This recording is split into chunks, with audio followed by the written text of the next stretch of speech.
Dear viewers, Assalamu alaikum and good wishes to you all. I welcome you to our channel EduFairer Academy. আজ আমরা আলোচনা করতে যাচ্ছি ইংরেজি সাহিত্যের জগৎবিখ্যাত নাট্যকার ও কবি উইলিয়াম শেক্সপিয়ারের জনপ্রিয় একটি কবিতা সনেট 18 সম্পর্কে। প্রথমেই জেনে নেওয়া যাক উইলিয়াম শেক্সপিয়ারের জন্ম এবং মৃত্যুসাল। তিনি 1564 সালে জন্মগ্রহণ করেন এবং মৃত্যুবরণ করেন 1616 সালে। তিনি ইংরেজি সাহিত্যের এলিজাবেথান ও জ্যাকোবিয়ান যুগের নাট্যকার এবং কবি। সনেট 18 তার অন্যতম জনপ্রিয় একটি কবিতা। এর আগের ভিডিওতে আমরা উল্লেখ করেছি যে শেক্সপিয়ারের 154টি সনেটের মধ্যে 1 নম্বর থেকে 126 নম্বর সনেট এমন একজন তরুণকে নিয়ে লেখা বা এমন একজন তরুণকে সম্বোধন করে লেখা যাকে স্কলাররা ফেয়ার ইউথ বলে অভিহিত করেছেন। এই সনেট 18 সেই ফেয়ার ইউথকে সম্বোধন করে লেখা সনেটগুলোর সিকোয়েন্সের অন্তর্ভুক্ত। কেউ কেউ আবার এটিকে প্রক্রিয়েশন সনেট সাইকেলের অন্তর্ভুক্ত বলেছেন। 1 থেকে 17 নম্বর সনেট হচ্ছে প্রক্রিয়েশন সনেটের সাইকেল। তো যেহেতু এটি 18 নম্বর সনেট, তাই বেশিরভাগ স্কলার এটিকে প্রক্রিয়েশন সনেটের সাইকেলের বাইরে বলে অভিহিত করেছেন এবং এটিকে তারা বলেছেন একটা ট্রানজিশনাল সনেট, যেটা সনেট 20-তে যে একটা নতুন সাইকেল শুরু হয়েছে সেটার সাথে প্রক্রিয়েশন সনেটের একটা সংযোগ ঘটাচ্ছে। তো এখন আমরা সনেট 18 অর্থাৎ shall I compare thee to a summer's day এই সনেটটার ইংলিশ রেসিটেশন শুনব। Shall I compare thee to a summer's day? Thou art more lovely and more temperate.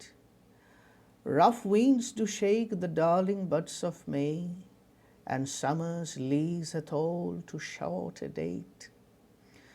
Sometime too hot the eye of heaven shines, and often is his gold complexion deemed, and every fair from fair sometimes declines, by chance or nature's changing course untrimmed. But thy eternal summer shall not fade, nor lose possession of that fair thou owest, nor shall death brag thou wanderest in its shade, when in eternal lines to time thou growest. So long as men can breathe or eyes can see, so long lives this, and this gives life to thee. তো এবার আসা যাক sonnet 18 সম্পর্কে আমরা কিছু basic primary information নেওয়ার চেষ্টা করি। সনেট 18 একটি গতানুগতিক ধারার শেক্সপিয়ারিয়ান সনেট। এতে 14টি লাইন আছে। সনেটটি 4টি অংশে বিভক্ত। প্রথম 3টি অংশের প্রতিটি কোয়াট্রেইন অর্থাৎ 4 লাইন বিশিষ্ট, আর চতুর্থ অংশটি একটি কাপলেট অর্থাৎ 2 লাইন বিশিষ্ট। তো এই সনেটে মোট কোয়াট্রেইন আছে 3টি, আর শেষে একটি কাপলেট আছে। এই সনেটের রাইম বা ছন্দের প্যাটার্ন হলো AB AB, CD CD, EF EF এবং জিজি। অন্যান্য অনেক সনেটের মতো এই সনেটেও একটি ভল্টা আছে, অর্থাৎ এমন একটি লাইন আছে যেখানে এসে বিষয়বস্তুর একটু পরিবর্তন ঘটেছে। এই সনেটের ভল্টা শুরু হয়েছে 3rd কোয়াট্রেইনে।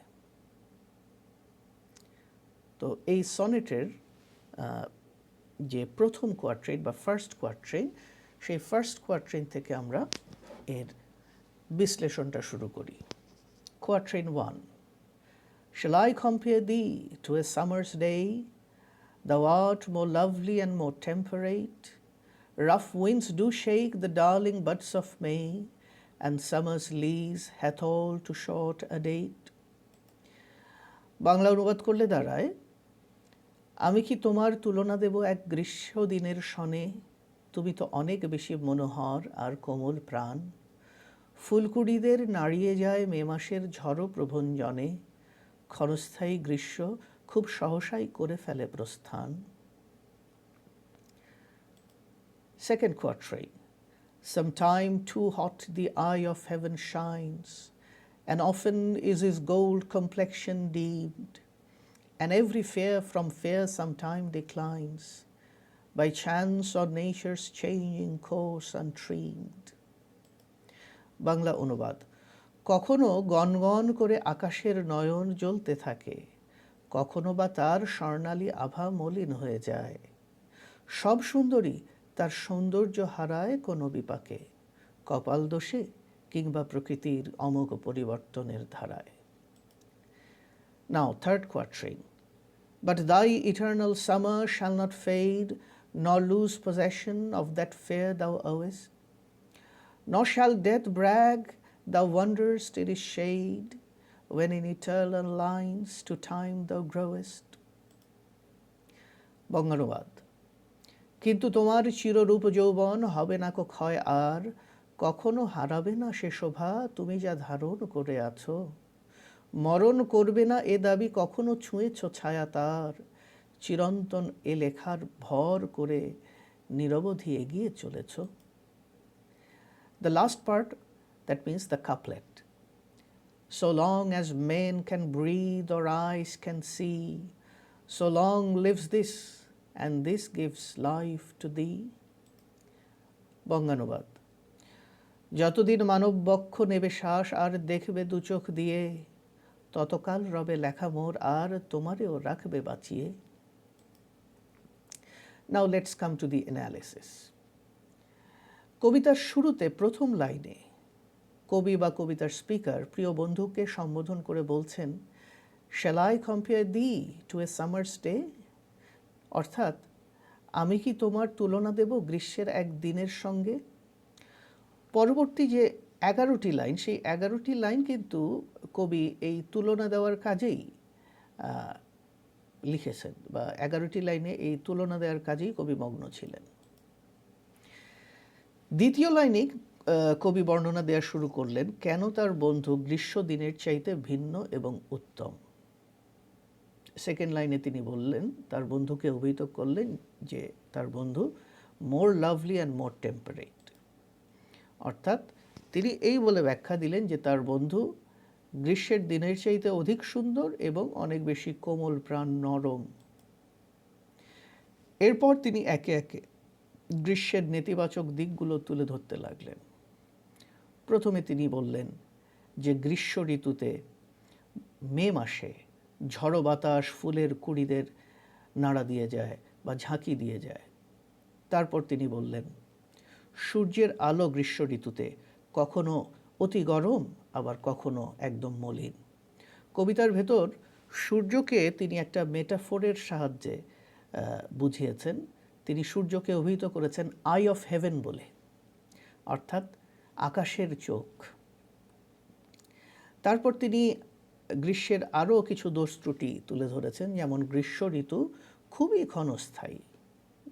ওই যে লাইনটি আছে, summer's lease hath all too short a date, এই লাইনটিতে আসলে বোঝানো হচ্ছে গ্রীষ্ম খুব অল্প সময়ের জন্যে অবস্থান করে। তো এখানে একটু বলে নেওয়া ভালো, বাংলাদেশে বা আমাদের দেশে বসন্ত হচ্ছে ঋতুরাজ, ইংল্যান্ডে গ্রীষ্ম হচ্ছে ঋতুরাজ। সবচেয়ে শ্রেষ্ঠ ঋতু গ্রীষ্ম বা সামার, কিন্তু দুঃখের ব্যাপার এই গ্রীষ্ম সিজনটি ইংল্যান্ডে খুব অল্প সময় থাকে। তারপরে কবি বলছেন যে প্রতিটি সুন্দর জিনিসেরই সৌন্দর্য ক্ষয়প্রাপ্ত হয়। এর অর্থ হচ্ছে কোনো সৌন্দর্যই চিরস্থায়ী হয় না। এই সনেটের শেষ কোয়াট্রেইনে স্পিকার বলার চেষ্টা করছেন যে তার প্রিয়তম বন্ধুটি কেন গ্রীষ্ম বা অন্যান্য সুন্দর জিনিসের চাইতে বেশি বেটার বা উত্তম। তো তার বন্ধু সবার চাইতে এবং গ্রীষ্মর চাইতেও ব্যতিক্রম তিনি বোঝানোর চেষ্টা করছেন। এর অন্যতম কারণ হচ্ছে তার বন্ধু কখনো মরবে না এবং তার বন্ধুর রূপ যৌবন চিরকাল টিকে থাকবে। But thy eternal summer shall not fade. তার বন্ধু কখনো মরবে না এবং তার বন্ধুর রূপ যৌবন চিরকাল টিকে থাকবে কিভাবে, সেটার ব্যাখ্যা কাপলেটে এসে কবি দিয়েছেন। সেখানে তিনি বলছেন যে তার বন্ধু চিরকাল অমর থাকবে তার এই সনেটের লাইনগুলোর হাত ধরে। তো এবার আমরা এই সনেট 18-এর গুরুত্বপূর্ণ থিমের দিকে তাকাই। The first important theme. On the surface, the poem is simply about making statement of praise regarding the beauty of the beloved friend of the poet. বাহ্যিকভাবে আমরা দেখতে পাই যে কবিতাটির অন্যতম গুরুত্বপূর্ণ থিম হচ্ছে বা বিষয়বস্তু হচ্ছে কবির প্রিয়তম বন্ধুর প্রশংসা এবং তার রূপের বর্ণনা বা স্তুতি। আমরা দেখি এই বন্ধুর প্রশংসা করতে গিয়ে এবং তার সৌন্দর্যের বর্ণনা করতে গিয়ে কবি বন্ধুকে গ্রীষ্মের সাথে তুলনা করেছেন। তারপর গ্রীষ্মের বিভিন্ন ত্রুটি বিচ্যুতি দেখিয়ে প্রমাণ করার চেষ্টা করেছেন তার প্রিয় বন্ধু গ্রীষ্ম ঋতুর চাইতে অনেক বেটার, অনেক কোমল এবং নরম মেজাজের এবং আরও সুন্দর। এখানে গ্রীষ্মের বর্ণনা আর বন্ধুর প্রশংসা করতে গিয়ে কবি কোথাও কোথাও মেটাফোর ব্যবহার করেছেন, কোথাও ইমেজারি ব্যবহার করেছেন। এই কবিতার আরেকটি গুরুত্বপূর্ণ থিম হলো কবির লেখা এই সনেটের সময়কে অগ্রাহ্য করার এবং চিরকাল টিকে থাকার ক্ষমতা।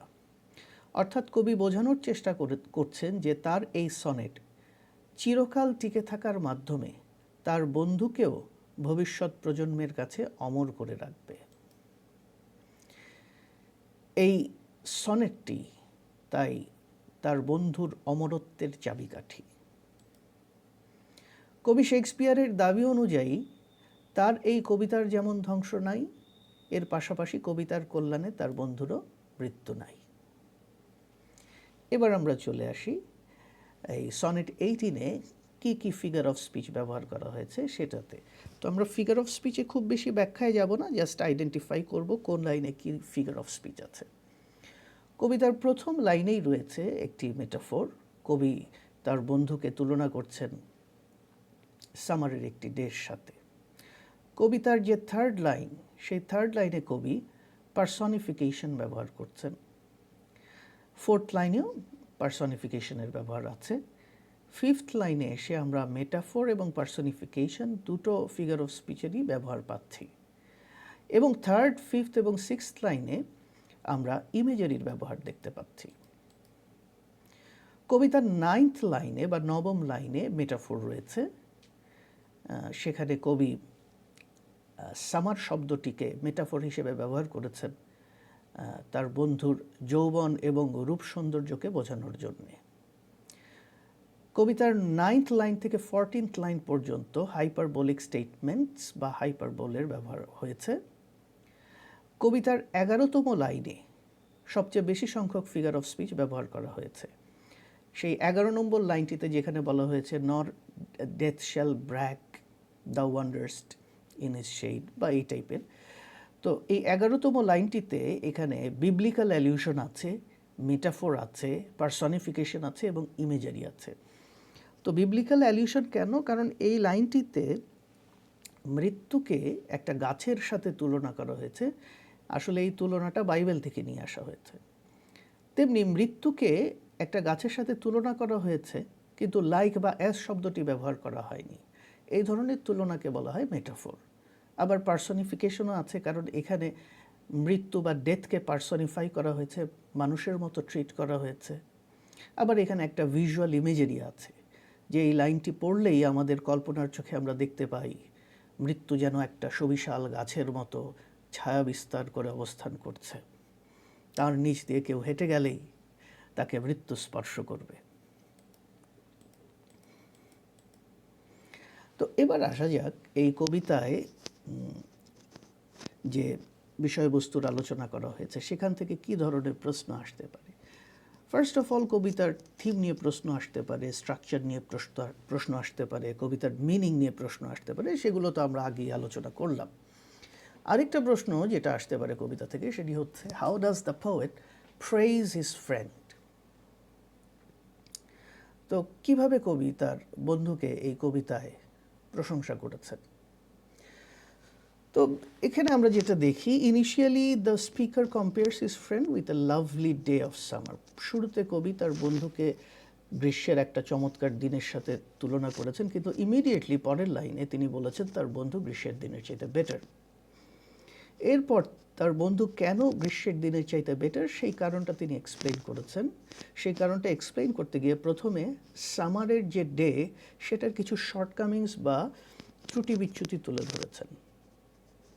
তারপরে আবার তার ফ্রেন্ড কেন বেটার, তার ফ্রেন্ডের কিছু পজিটিভ সাইডস তিনি তুলে ধরেছেন।